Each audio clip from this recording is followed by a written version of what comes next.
Hello people, ladies, gentlemen, animals and vegetable. Welcome again to another session on matrices, and today we're looking at how to apply state matrices with an addition to each statement matrices. So we're looking at actually applying transition matrices to state matrices, and then the result of that has an addition to it. So something happens to that product that is needed as part of the application. And if we take a look at this problem now, you'll see what I mean, hopefully. On windy island, seabirds are observed nesting at 3 sites. Those sites are A, B, and C. The following transition matrix and accompanying transition diagram can be used to predict the movement of the seabirds between these sites from year to year. Okay, so there's the diagram, and there's the matrix. Look, we don't really need this that much, just there to make our brains confused. Initially, 10,000 seabirds were observed nesting at each site. So the initial state matrix, S0, has 10,000, 10,000, 10,000. So that's at site A, B, and C. Asks us to use the recurrence rule Sn plus 1 equals T Sn to determine S1, the state matrix, after 1 year. Predict the number of seabirds nesting at site B after 2 years. Okay, so let's take a look at that. So we have pre-put in all of the matrices into the calculator, and all I need to do right now is T times S, and that gives me S1. So let's get a black pen. A part 1 is equal to, so we've done, to get this, we've done T times S0, and that gives us the values 11,500, 8,500, and 10,000, which is equal to S1. Okay, so that is after 1 year. Predict the number of seabirds nesting at site B after 2 years. We can go back to this. If that's after 1 year, we just apply the transition matrix to that again to get it after 2 years. Use that previous answer.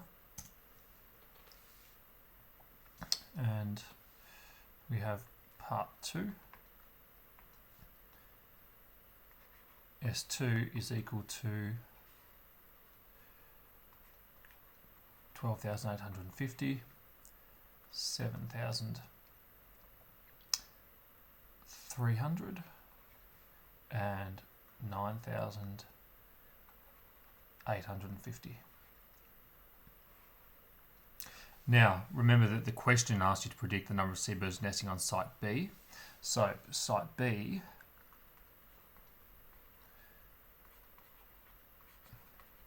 has 7,300 after 2 years. Okay, so important to acknowledge what the question is doing. We're not just reapplying the transition matrix in a recurrence fashion every year. Okay, without calculation, write down the number of seabirds predicted to nest at each of the 3 sites in the long term. Explain why this can be done without calculation. So this sounds, I think, hard when I first hear it. But hopefully when we read the matrix, we can see a pattern here. So let's take a look at our 2 answers first off. So we've got A, B, C, A, B, C. Okay, so at the moment, A appears to be increasing, so 1,500 more there. Then on top of that, another 1,350. Okay, and these are both dropping. So at the moment, it appears that we're going to have significantly less numbers on B and C, and that A appears to be growing. But how do we know how many are going to be on A in the long term? So we're looking for the steady state, effectively. Now, what tells us this, and the key point here, is this one. That one tells us that every bird that lands on A goes back to A. There is something about nesting site A that is spot on, and these birds love it. Okay, more food, less wind, warmth, no foxes, who knows? They love site A. So, every time someone lands on A, they go back to A. Every time someone lands on B and C, they get spread out between A, B, and C. But remember, anyone who goes from B to A never returns anywhere else. Same thing with C. Everyone who goes from C is spread out between a few different sites, but anyone who goes from C to A never comes back to B or C. So eventually the numbers are going to drop in B and C towards 0. Okay, they're going to trend towards 0. And therefore, site A is going to have technically all of the birds. Okay, so to explain that, each of the sites, so site A will have 30,000 birds, so the sum of all birds.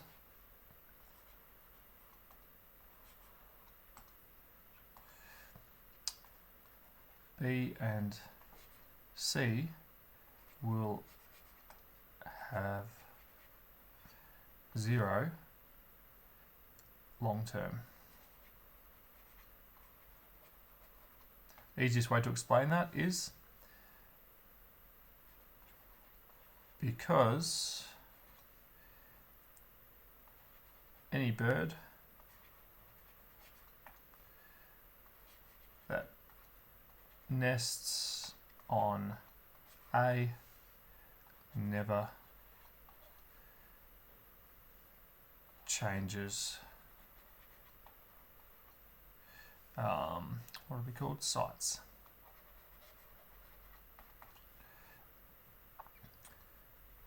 But some birds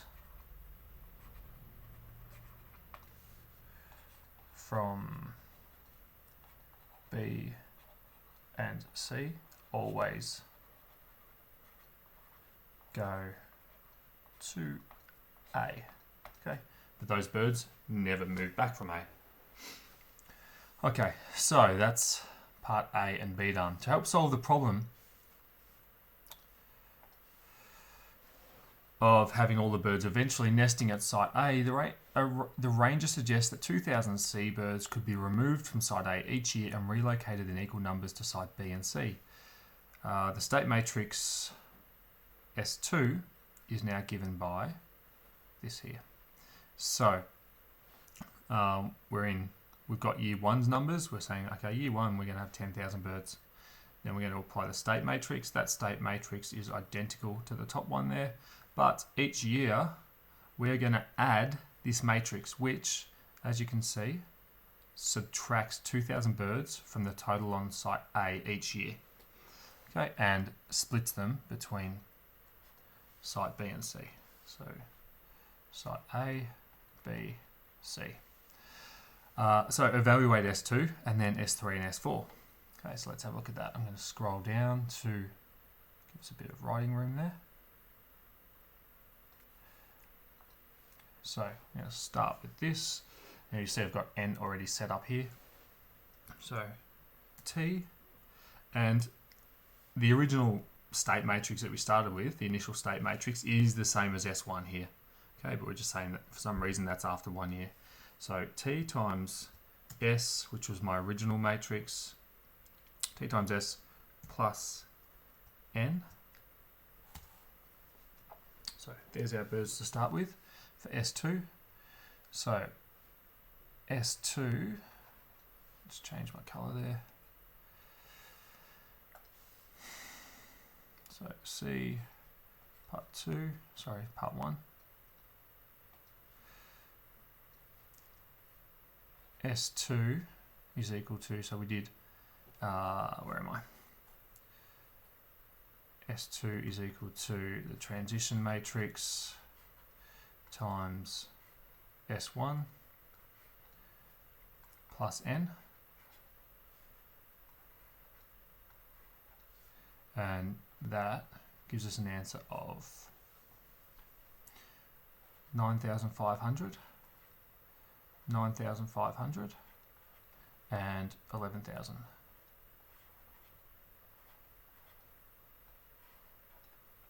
Now, assuming that the pattern continues, S3 needs S2, so let's do S3 down here.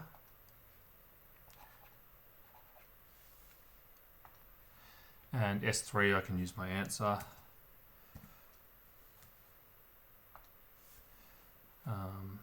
Plus n. So S3 is equal to 9,000, 9,150, and 11,850. And then number 3, we're looking for S4, and that is equal to the reapplication of this. So I can just hit enter, and that is going to give me that again. So I've got 8,507.1.5 and 8,912.5 and 12,580. Okay. So with the addition of matrix n, you can see that is what our seabirds are doing there. So they dropped by 500, dropped by another 500, and then after that they dropped by approximately 493, okay, and so on. Okay, and that will steady out rather than all of the birds always ending up on A. That subtraction of birds from site A there is going to allow them to be spread amongst the islands. Good luck catching 2,000 birds, but hey, if that's what they want to do, that's what they want to do. Okay, so hopefully that was helpful. Good luck with that. If you've got any more questions, throw them in the comments. If you like the video, give it a like. And look, if you feel like just hitting repeat on it and just getting the views up for me, that is also appreciated. Have a great day, guys, and we'll see you next time.